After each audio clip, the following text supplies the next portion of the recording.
we'll go that route if we can't find it.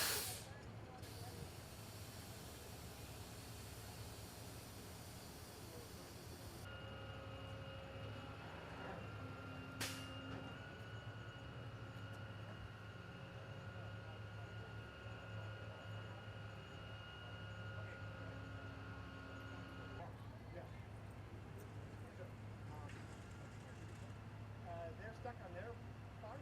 Just go for beat because he's on the wrong side of the roadway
For B, right?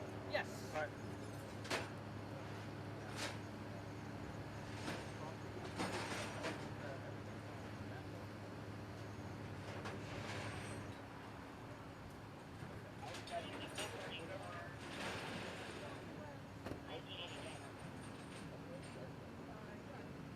I have no problem with it.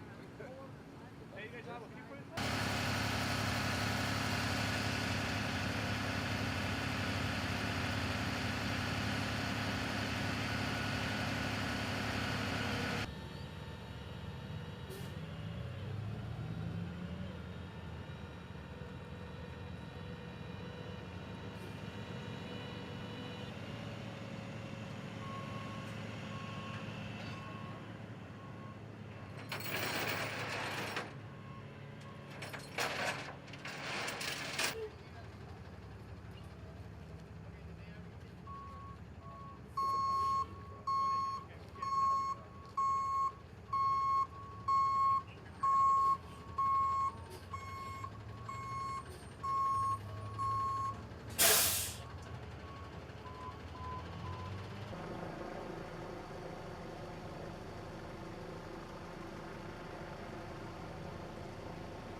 It's Jody McGee, Jodie, MCGEE.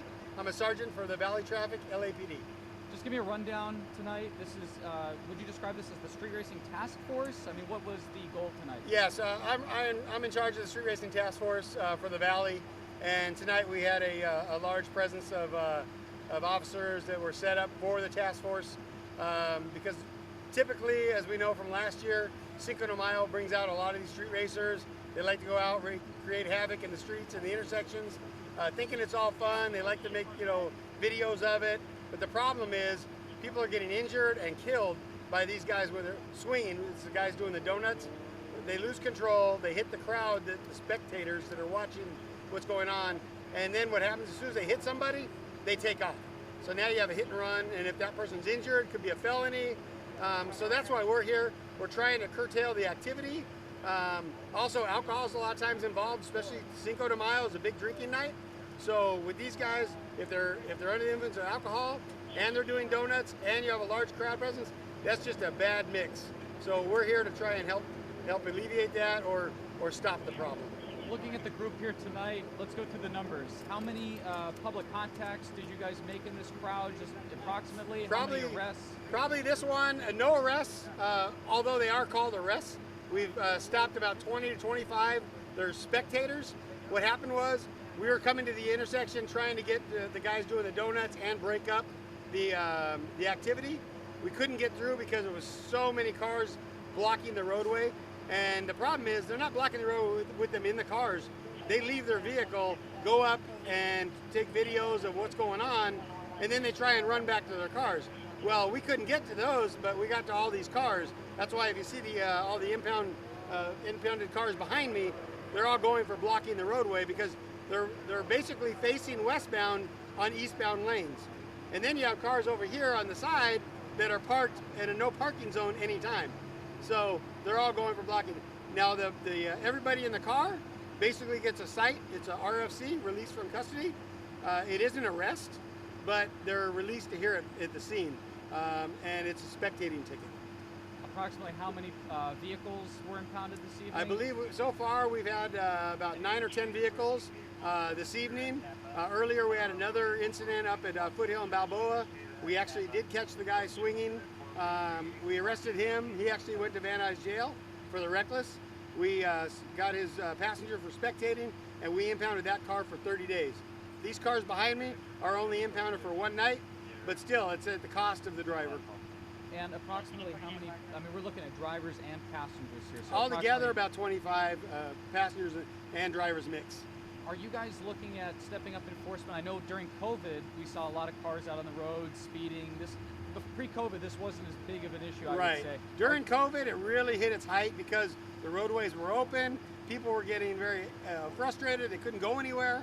So they're like, well, the roadways are open. Let's go out. And then, you know, basically San Francisco started doing this whole street racing takeover situation. They're called sideshows. And then basically it worked its way down here, and that's where we're at. Kind of a trickle-down effect. Yes. Okay. Are you guys going to be actually implementing more resources to combat this? We are trying. We're asking for more resources.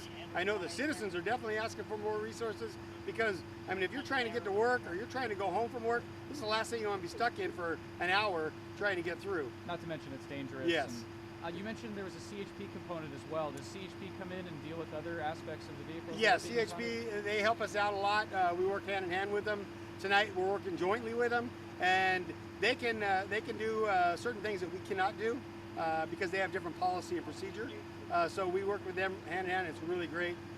They've actually got 4 vehicles stopped up the road, and they're doing the same thing we're doing here, as they're citing the drivers and taking those cars as well. How many officers do you have out on Cinco de Mayo combating not just, you know, DUI drivers, but stuff like this? Altogether, I wouldn't know because every division has a different thing. But just our unit alone, we have about 2 sergeants and about 15 officers, and then CHP has about 9 officers. More than enough to make an impact. Yes. Cool. Your name and spelling one more time. It's Sergeant Jody McGee, Jodie, MCGE.